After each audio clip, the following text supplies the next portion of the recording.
Hello, everyone, and welcome to ALD No Limits. I'm Christie with ALD. And I'm Ken with AMN. Our special guest this episode is Sue, who happens to be my mom. Welcome to ALD No Limits. Hello. Yay! Hello. Thanks for having me. Yeah, this is such an exciting day. So we have this super special guest, having Sue here. She's going to tell us all the dirt on Ken. Right. And I mean, I wish it was alive because people would be asking tons of questions, right? No, seriously though, we're so lucky to have you here to chat with you about your ALD journey and your family. But before we get to all that, can you just tell us a little bit about yourself, where you're from, what you're up to these days? Oh, I'm from Central Pennsylvania. I was born in Ohio, moved to Central Pennsylvania, lived here ever since I was 18 months old, and met my husband in 1976, got married in 77, had kids in 78, 79, and 84, and still married. I'm still working part-time. I'm a tax preparer, accountant. I do that numbers girl, and so. Good to know. Good to know. Yeah, and my hobbies are crafting. I'm knitting, diamond painting, doing anything that my eyes will still let me see. Oh, wow, nice. That's neat. Do you do it just for fun or do you sell your crafts? Just basically for fun or to donate to the ALD Connect. I was going to say, I know that your crafts have been up for auction at ALD Connect before. Is that right? Yes, Yep. yes. That's what. She did the special diamond art with the ALD Connect logo. It's crazy. Oh, that's amazing. It's crazy, and she's donating it, and I think it's coming to Salt Lake City with me. So yeah. Oh, wow. That's the plan. Very cool. Very cool. And I think the first time I met you, Sue, because this is the second time, the first time you all were at Mass General and I was taking my son for an MRI, right? Yep. And you guys were in the hallway and my husband and I were like, we just left our baby in the machine and we were running to get coffee. I think that picture just popped up on my Facebook feed the other day, just like 2 or 3 days ago, something like that. I said, yes, I had met you before. Yes. Yeah. You were getting an EKG in Wang, I think, and you guys were there for the MRI in Wang. Yeah. That makes sense. That makes sense. Yeah. Well, it's nice to be with you here again today. And so let's talk about ALD. How did you find out about ALD? How has it affected your family? Like back in, probably about 1988, something like that. Our oldest son, Rodney, was constantly getting sick. Every 6 months, he'd be getting violently sick, throwing up, and we take him to the emergency room. They pump him full of fluids. Finally, on about the third trip, they said, well, why is his skin so brown? So that's when we started doing testing for the Addison's disease. And so that was basically in about 1990, I guess it was, something like that. He was diagnosed with Addison's. Didn't see a neurologist or anything like that, just an endocrinologist. And basically, she didn't give us a whole lot of information. I didn't know what to ask. I knew nothing about anything. The only thing she basically says was, have you ever seen the movie Lorenzo's Oil? I said, no. She said, well, you don't want to watch it now.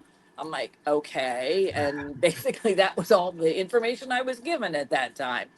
And like I say, Rodney was put on the steroids. And then, I don't know, it was about a year or so later, she wanted to test the other two boys and see.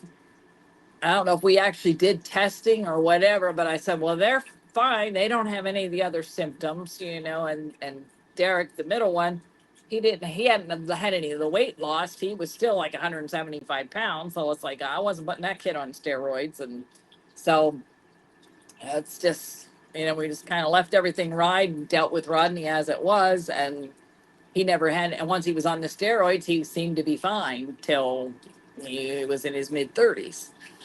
Yeah. Right. No. Then. Right. Okay. So, and how old was he when he was first diagnosed with Addison's? In Addison's, probably about 10, 10. 11, something like that. Yeah. And this is pre-internet. I just want to put it out there, right? Yes, No definitely. Googling. So she said no Lorenzo's oil. Don't watch that movie. I mean, but you couldn't even get on the internet and really kind of search for There answers, was no right? Google anything, or and I'd say that was the only thing they knew was Addison's disease. They didn't say ALD. Granted, he had to go for blood work for the long chain fatty acids every 6 months or whatever, but every time he went to the hospital to have it done, they had to call somebody to find out what to do with the specimen to make sure it got the proper treatment it needed to before it could be tested. So nobody around here knew anything about anything. Hmm. And he No. seemed to be okay with the.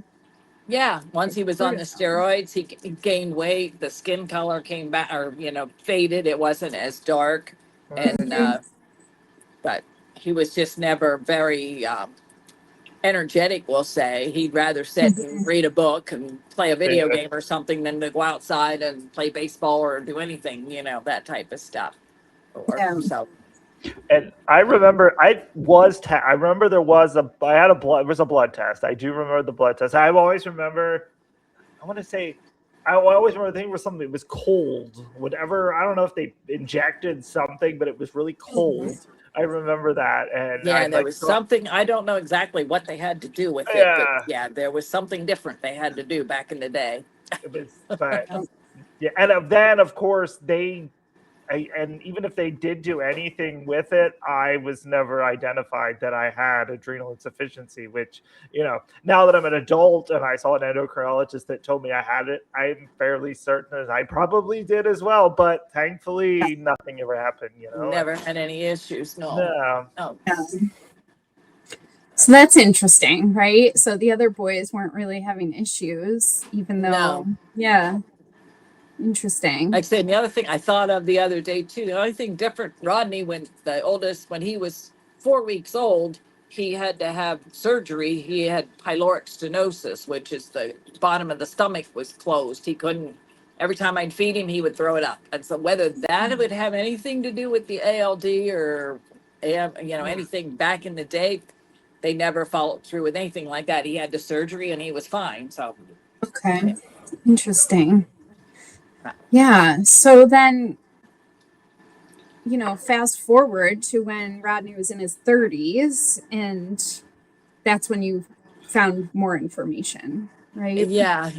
He was going to, I don't remember if he was going to the neurologist here, I guess, but a friend of his fiance was working in conjunction with the Mass General and Dr. Eichler, and then she had suggested to see if she could get Rodney in up there, and so he was able to get in contact with them and get started doing MRIs and whatnot up there, and they didn't really have the the brain activity,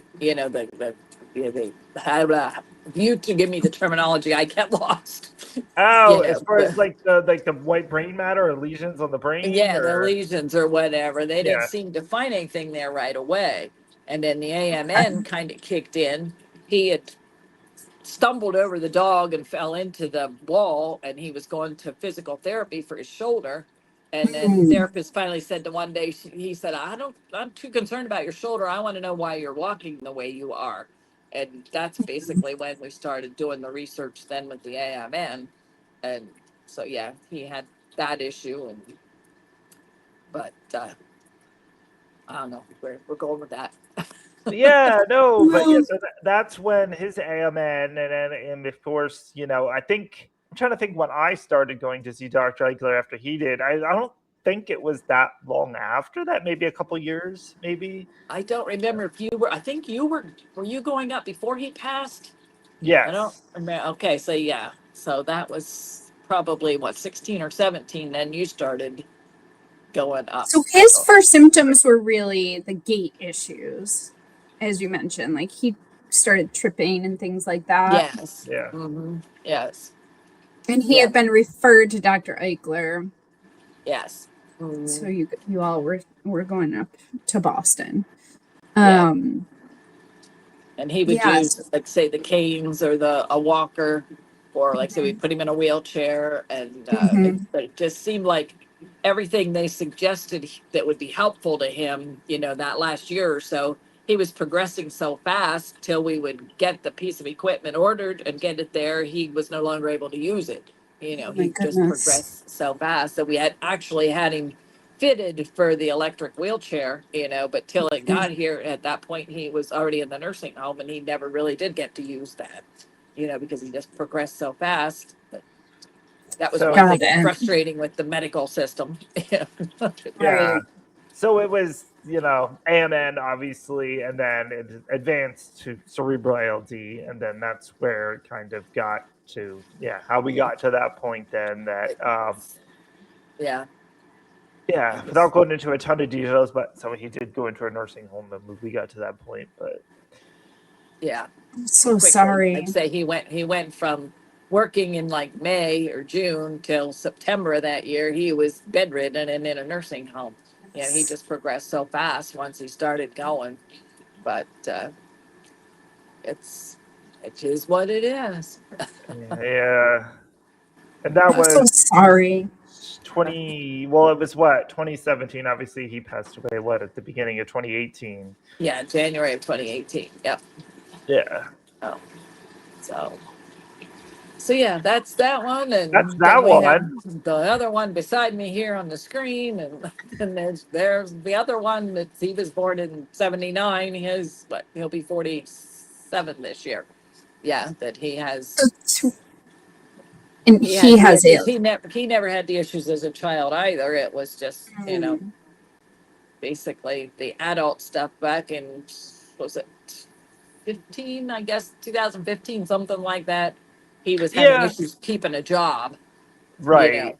That was his big problem. So that's when we started trying to figure out what was going on, and took him for an MRI. And that neurologist said, yeah, there might be a little bit of schmutz on the brain.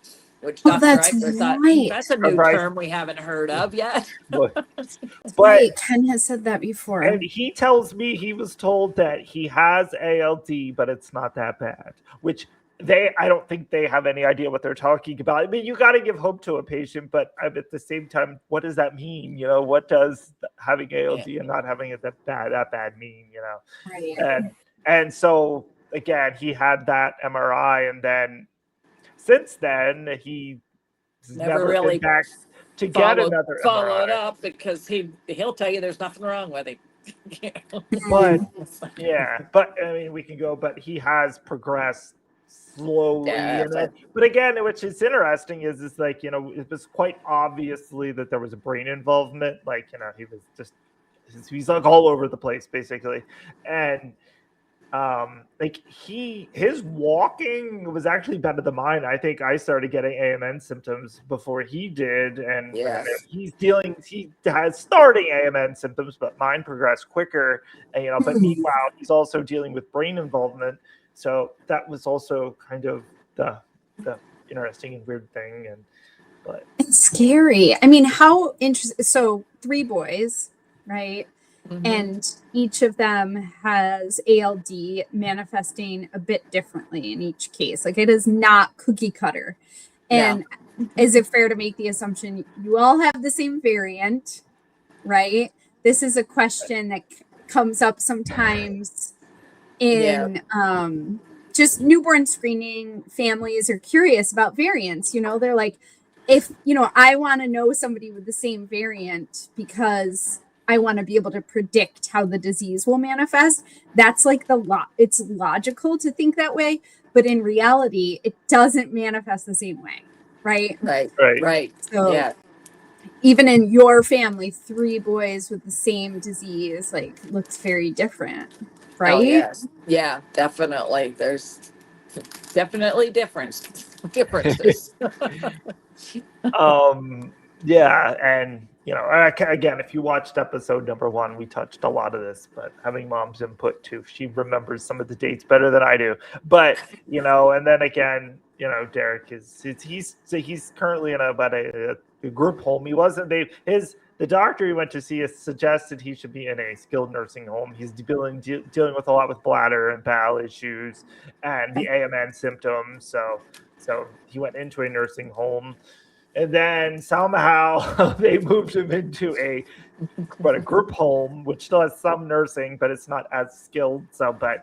So he's It's been over not there as now. skilled, but it seems like they're doing more for him than the nursing home Than the did. nursing home did. Interesting. He says the Right. food's better. So I'm like, hey, you gotta, enjoy life, regardless. And we figured the nursing home would do a Foley catheter right away. Nope, they didn't have anything to do with that. Now we've got him in the group home. They finally had somebody come in there to do the Foley, which is saving a lot of messes, everywhere else. So, Yeah, that's interesting. Yeah. You can touch on the brief time that he lived with you all here. That was last 3 year. weeks, the longest 3 weeks of the year. Of your life. Yeah, because it was just constantly, it's like, okay, you got to go get a shower. I have to physically put him in the shower and physically clean up all the dirty laundry and the bedding. And so I wouldn't even let him sleep on my couch. I put a bed on the floor. You're sleeping on the floor. If you ruin my carpet, I'll tear it up and, throw it out. But you're not ruining my couch. And so, yeah, that was tough 3 weeks. But hey, we knew something had to be done with him. I couldn't deal with him. I was getting too old for that. It's hard to be a caregiver. Yeah, that is. And really again, that was difficult. peeing the bed. Just to be blunt, that was Yeah. his, biggest. That's a big doing. So yeah, that was a relief once they got him somewhere. So Yeah, that's good. So, Yeah, takes a lot of the pressure off of you, and it sounds like he's kind of happy. He likes the food and has friends, and Yeah, I think he is. He is. So that's, his needs are met. Then they're taking care of him. He's fed, got a roof over his head. He gets to buy toys every month. Maybe not as big a toys as somebody else left him buy, but he's happy. yeah, we touched on that again. When they got over there, I was his payee through Social Security because I helped him out a couple of years ago. And Right. that was the most pain in the ass job ever. I will say for more, it was like all I was the money man. That's all he cared about. Like I felt like he wasn't my brother anymore. It was just money. And then we'd argue and be like, it was horrible. Oh, what a strain. Yeah. Since Yeah, now he's there and they take care of the money, he calls me, but he doesn't call me as much because he likes to spend money too. That's kind of his thing, And like we'll say, that pinball is in there. He can, in a 5-minute conversation, that pinball can bounce between getting an iPhone, an iPad, or a computer all within 5 minutes time. He'll change his mind. So we just say there's a pinball bouncing around in his head. It depends where it lands on payday. That's a good analogy. Yeah. Yeah. That was another blessing too, that we did file for Social Security disability for him, and he did get that without any, we didn't have to fight a lot to get that. So at least he's got some money to live on. Right. And Ken is no longer the payee, right? No. So and be a brother. You can be a brother now. Not I can be a brother. I say finance guy. Much, but when he does call me, like, yeah, we're just normal talk, like what it's kind of supposed to be. So yeah. And so what about you, Sue? Did you get tested after you found out the boys were positive? No, we didn't do for any other genetic testing or anything like that. It's kind of like, if I don't have an issue, I'm not going looking for one. All right. And I don't think they probably didn't even know back then either. Probably did they have any idea that how this all happened? Did they ever tell you? No, there was no explanation as to where this might have come from, and the fact then also that my brother, he had passed away at age 39, and part of his was ALD. When he first started having symptoms, they thought he had early onset Alzheimer's because he was just he put the dishes in the washing machine, not the dishwashing machine, in the laundry washing machine, or he'd sweep up the floor, do like normal chores, but he'd forget to take the dustpan and clean up the mess that he made, and just not being able to complete a task or complete a task properly. And and they just thought he had early Alzheimer's. And like I say, the one day he decided he was gonna walk the half a block to the Wise Markets in his bathrobe. and he got warm. Decided to take the bathrobe off in the middle of Wise's and didn't have anything on underneath. So Oh, goodness. the police got involved, and it wasn't long after that that he ended up in a nursing home. He Oh was there my probably goodness. about 2 years in the nursing home, I guess, Yeah. before he had passed. But yeah, they didn't know what it was then either, you know. So you're And assuming the- that was ALD. Yeah. Yeah, they did finally. I guess they were able to do an MRI. I think they had to sedate him to get him to lay still long enough to do that. But because on his death certificate, it does list ALD as one of the Oh. causes. Okay. Yeah. Interesting. And do you have other siblings? I had an older half brother, and Okay. but yeah, as far as like say my brother and I, the only two of us that were so. I said, and then we were to the cemetery a couple of weeks ago, and I was looking. My mother had a brother that had passed away. He was about 8 years old, but that was back in, like the 40s, so who knows? It could have possibly been ALD in the family back then. We don't know. Right. And Right. my mother had another son who passed away at 18 months old. They said that was bronchial pneumonia, which, it very well could have been. Whether there was anything else underlying, you don't know, because back in the 40s and 50s, they didn't have any idea Right. what to test for. And they didn't do all the tests that they do now. No. Right. Yeah, it's interesting trying to trace, that familial, where did it come from? Yeah, exactly. Yeah, so Yeah. we really just don't know. And so you're healthy. You are asymptomatic. Right. I have You're just no. living the life. You don't have no Yep. bowel or bladder issues. I'm a little I jealous. have some bladder issues, but I just assume that was because I'm getting old. I'll be 67 in August. So, it's like these things Right. happen to women who have had children. Everything seems to drop. For real. But Yeah. so it's basically it's urgency. It's like get there now or else you're going to be Right. changing your clothes. I got the story at the Harrisburg airport. We were on our way to Boston for one of my clinical trial stuff. And we're before TSA, I go to the bathroom, mom goes to the bathroom, I get out, and I'm just standing. I'm like, what is taking so long? And she was changing her clothes. Mom was changing her clothes. And then I'm like, good thing you had clothes to change into. Yeah, I had my suitcase with me. Thank goodness. But it was just that, and then the cool thing. I mean, even stuff like that, like we can relate. I mean, we all pee, we all poop, and and it's like it's cool. It's cool in a way. I mean, Mom was the first person who ever got to hear my official poop story in the loaner car. I told her that before I even made the video, but I could tell her that, and like I feel like she could get it, and it's just like it's kind of cool. It's a mother-son bond, over peeing and pooping. All those survey questions you had to answer when, we always had fun with the surveys. When Absolutely. That would give me about the erectile dysfunction, like scale, and Mom's there. Hey, we would just we do it together. Like, there's no shame in this. Nope. Nothing like a little bonding, right? Absolutely. That's hilarious. I love it.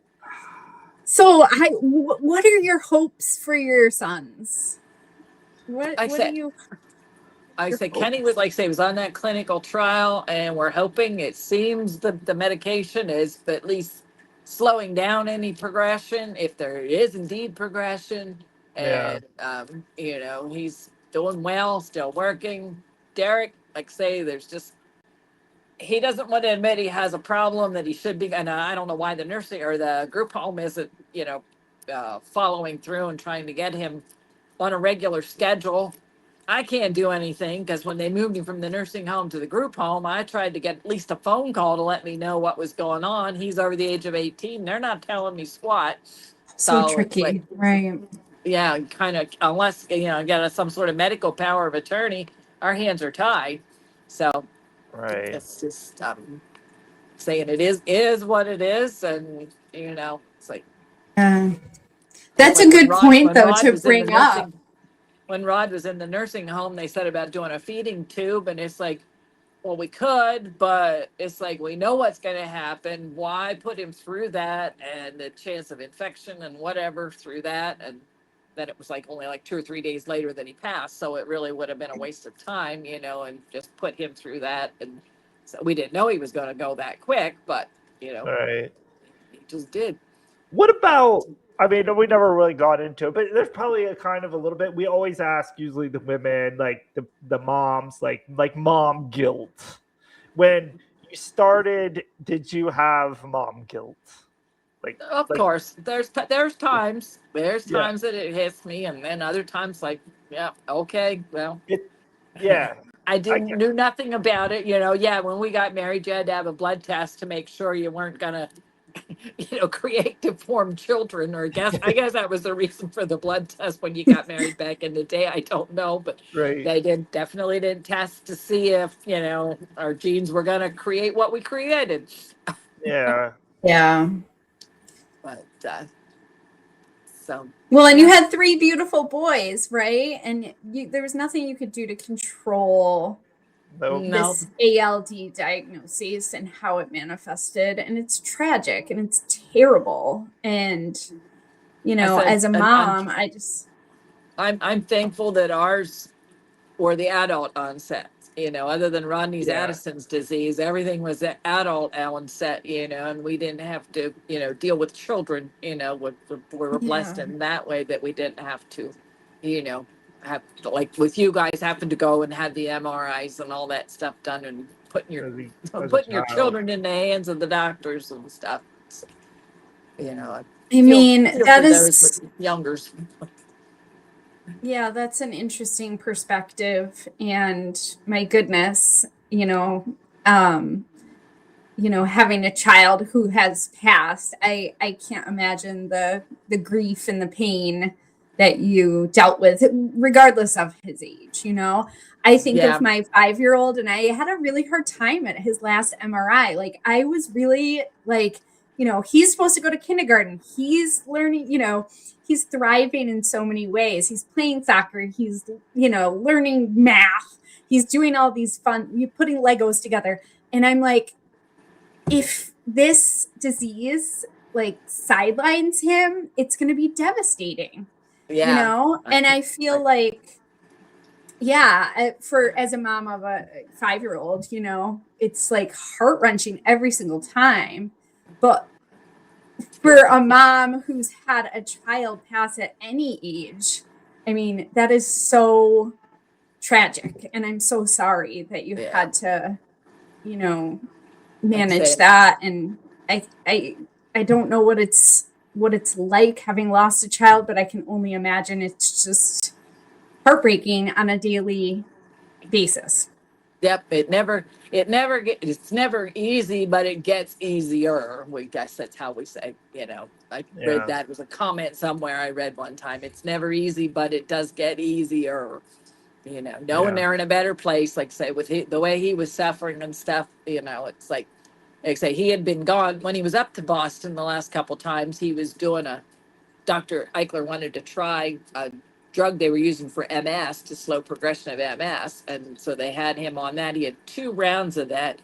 And before they gave him the 3rd round, they wanted to do the MRI first and realized it wasn't doing anything. But he wanted to be the poster child for using this medication to help ALD. It did not work. But now we've got this one up there that he's doing what he can to, any type of research or anything to help the next generation coming along. I grabbed that baton. I'm like, let's keep going. Yeah. We're still going. You're it.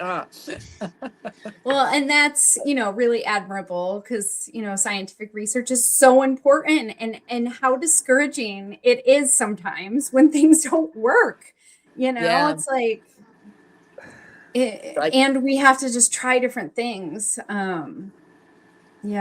That's. Yeah, you guys have such a good outlook on that. Yeah. And like saying after he passed, they asked if we minded if they harvested his brain to do the autopsy and do whatever research they could with his brain. And they came up from Johns Hopkins and, took that back down to Maryland and never did find out they found anything in there or not. No, I'm sure. They didn't report back to you. Come on. No, I don't think they did. I don't think they report back to Megan either, his fiance. But and that, I mean, I mentioned it before, but they had plans to get married like before all this, basically, and they had plans, and they provide getting dresses, getting everything. So they had all this, and then we had like a mock wedding. It wasn't anything legal or anything. Commitment ceremony. Oh, that's so nice. And at that point, I was just starting my AMN gait, all my symptoms for the most part. And there I was. I pushed him down the aisle. So I was struggling to push him in the wheelchair. And at this point, he was nonverbal. So I had some verbal, but not enough to get through but not very. And so I got to read the vows to his fiance, so it theoretically kind of we're like, you're committed. We're committed. We're just both committed. You're married to his fiance. I'm married to his fiance. So every time I see Megan, but wow, that's a good job, though, Ken. Yeah, wow. that event was a lot. Yeah, but yeah. Well, this is a family's journey. This is a family's journey with ALD. What keeps you positive? What keeps you hopeful at this point? Because I get the vibe that you're hopeful. I mean, you are not sitting there, Sue, like diminished. You seem positive. So tell us about that. That's just it's the hand we were dealt, so it's like, you you only go around once, so you make the best of whatever you've got. And as that one, I say, he's sitting there, he's doing the best he can do, and living the good life. And like I say, we're doing what we do. Like I say, we go out on the weekends to see music, actually where I'm getting a text message from a friend of mine, sent a message. She must have a table for us where we're going out later this evening. So that's what we do. We go out and see local bands, and I say, we do what we can do. And that one doesn't give us any grief. So, he takes care of himself. And so now I will say, though, old and almost retired. Well, my husband's retired. I'm partly retired, so we just enjoy what we enjoy doing. If we didn't have a dog, we'd probably be in Ohio tonight. But fortunately, the dog kept us in Pennsylvania. Dog. I was gonna add though, real quick, and many times we were in Boston, I start losing my balance. You fall into Mom. I would fall into her so many times. She caught me every time, So she's strong and resilient when I lose my balance, and that and being your pack mule, and my pack mule too. They give me all the drugs, and I make her carry my backpack because if not, I'm gonna lose my balance and fall. So we had good times in Boston. Oh, definitely, and So if you don't have a good mom like that, you need to get yourself one. Everybody, that's my recommendation. I love it. Well, strength and resilience for sure. I mean, having been through what you've been through and, still enjoying life and making the most out of life, that is such a strong message and says so much about you as a person, Sue. And I think that's just awesome. Well, thank you. And Ken clearly has taken on some of that in his own journey as well. So. Keep it moving, huh? That's right. Love it. So going back to all right, let's talk about Ken a little bit. And so you've been a real support system for him, traveling with him to Boston, etc. But when you think about Ken, you said, he's not the problem child. He's a star. He's living on his own. He's doing his thing. What are your hopes for him?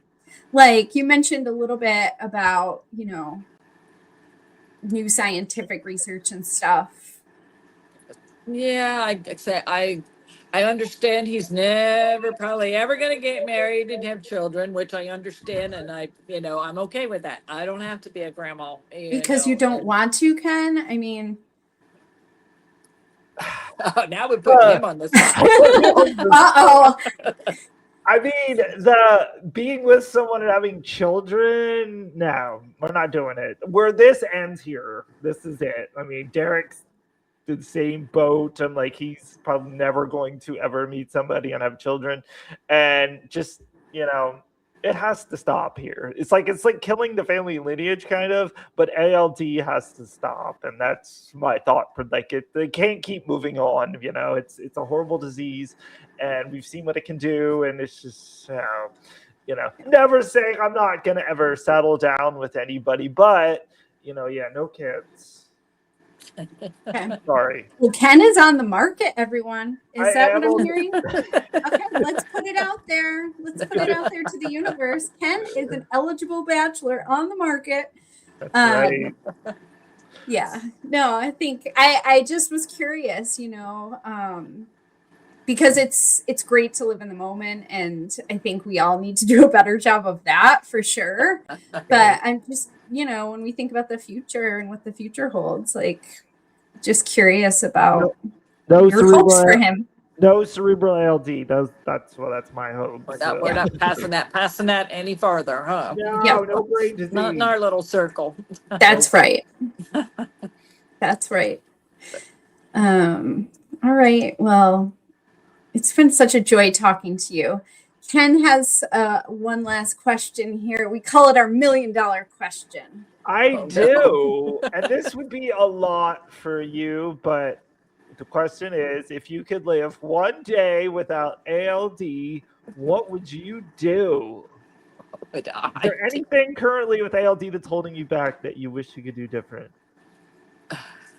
Nothing that I can think of.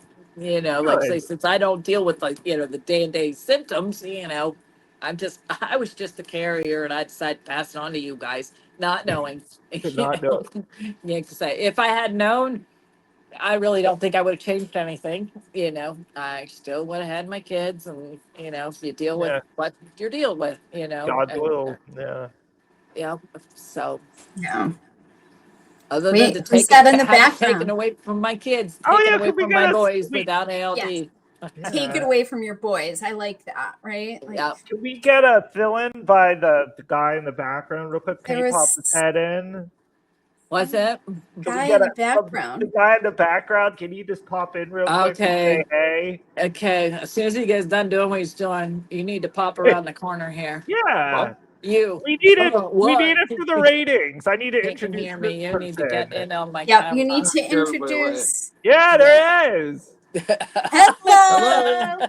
Welcome to ALD No Limits. I'd like to introduce my father, Ken Sr. I'm Ken Jr. He's also known as the Green Guy for quite obvious reasons. Green Guy. Yeah, he's a really nice guy, so don't be scared, everybody. And if you follow Ken with AMN on Facebook, you'll see all sorts of videos of him doing crazy things. Ken Green Guy on Facebook. Ken Green Guy. Ken Green Guy. We'll put it in the comments. Follow Ken Green Guy. Yeah. Thank you. Nice to see you. Wait, what is on his shirt? Were those Care Bears? No, they're friends of ours have a food truck. It's called Shake Your Buns and Do the Twist. And they're pretzels and sticky buns and all that kind of good stuff that we really shouldn't eat. But they're really good friends, and every time we see them, they give us another shirt. Actually, I think they got a new shipment in today that they were going to see that we got some more shirts because I did a diamond painting thing for them too with that logo on it. And, I like that. I like that bargaining. That's like good advertising. Shake your buns and do the twist, and on the back it says we have the snacks that you need. KNEAD. Very cool. I like that. Creative, right? Nice. Yep. So you have a few tattoos, Sue? A few, yes. But not as much as your husband. No. Nope. And like I say, those fellas that do that food truck, they do a lot for the community, children with cancer, and anybody that they're a good bunch of guys too. So yeah, that's great. Very cool. Well, it's been a joy chatting with you. I feel like we could do an episode 2, maybe.